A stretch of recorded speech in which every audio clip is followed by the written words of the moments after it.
The brilliance of Anatomy of a Fall is that despite it being extremely ambiguous, not for one moment was I actually searching for the answer. It's hard for me to explain this, let me just lay this down for you all and let me know what you all think. So here it goes. The wife cheated and slept with another woman because the husband stopped having sex with her. This was after he went into depression because he was responsible for their son going blind and he never stops feeling guilty. The wife then borrowed an idea from her husband's abandoned book. Later, the husband blamed her for stealing that idea. The wife always mixed reality with fiction when writing her novels. This method was later used by her husband, where he started recording the last 6 months of his life on audio, trying to find material to write. The husband has been struggling to get anything written, spending more time with his son, homeschooling him, and renovating the house, but very much blames his wife for not giving him space and time to write. They both have a violent fight that gives motives for both the husband and the wife to kill each other, as well as to commit suicide. The husband is more likely to commit suicide than his headstrong wife. The next day, the wife is being interviewed by an admirer of her work. The wife avoids talking about her work. She is more interested in knowing about the woman interviewing her. The husband starts playing loud music with his presence felt, probably jealous of his wife due to the complicated past. It's not really possible anymore, is it? Yeah, it's complicated. I think we have to stop, sorry. He raises the music slowly to the point when the interview is nearly impossible. The woman interviewing the wife leaves. The son goes for a walk. While returning, he discovers his father dead in the snow. Now, either of the two things happened. 1. The wife murdered the husband. 2. The husband suicides. Later as we see it, the wife and her lawyer through this case become close, even romantic. Although the lines are never crossed, at least till the movie ends. I might have missed a few details, but this is the gist of it. It would have been so easy to have the actual murder/suicide be the final scene of the movie, but weirdly enough, by the time the movie ended, I was content and satisfied. If you ask me, I thought it was a suicide. But here's the catch. We see the movie and spend most of our time through Sandra Hüller's eyes.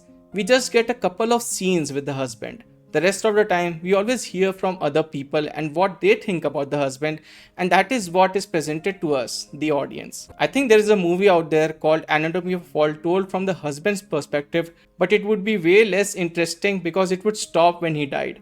All this is to say is, I think most people coming out of this movie will side with the wife and will think that it was a suicide. But I think if you challenge yourself a bit more, you can totally see the murder as well. Like I said, it's brilliantly ambiguous. And therein lies the genius of Justine Triet as writer-director. She presents the movie almost as if it's a real-life story, something like an O.J. Simpson. Justine Triet has directed this movie so brilliantly, it has such a rhythm and precision in its scenes, it's so meticulous. We always talk about weak female protagonists or even no female protagonists in movies these days. Anatomy of a Fall is a breath of fresh air, giving complexities to a female protagonist that is rarely seen. Every scene adds something new about her that we did not know before and asks us to question our judgments of her. And this is still the last frame of the movie. I wish Hollywood explored more characters like this. And yes, Barbie did have that, but it was a $150 million movie. You won't get that kind of a budget for these regular movies. The movie is not all about the wife either. I think the son or even the dog stole the ending of the movie. The son does something so unthinkable and shocking. He gave some aspirin to the dog to test out a theory. He wanted to test whether his mom was lying about his father attempting suicide by overdosing on aspirin. His mom explained how his father vomited and she could identify the aspirin.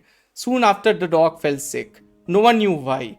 But the son finally came to the conclusion that the dog must have eaten his father's vomit, and that is why he wanted to test that theory. And guess what? He was right.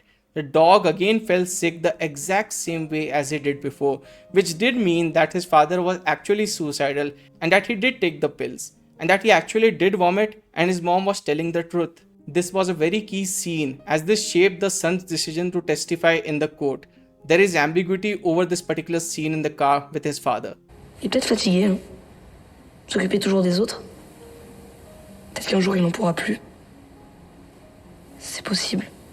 In the car, his dad said that he shouldn't be relying too much on the dog as it was old and tired and wouldn't always be around. In hindsight, after thinking it through, Daniel interprets this as his dad talking about himself as if the dad had already planned to take his own life.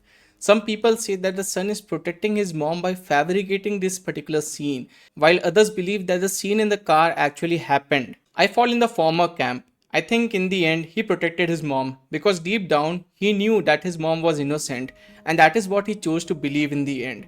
That his father did become suicidal and basically fabricated a thought inside his head. This is hinted at this particular scene in the movie between the son and the lady who is taking care of him in the absence of his mother.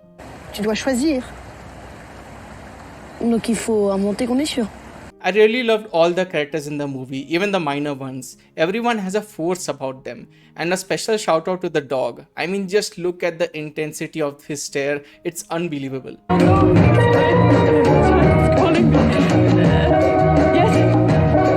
No, I don't know. I didn't move him. No, I didn't touch him at all. I think he's not breathing. That's why I'm calling.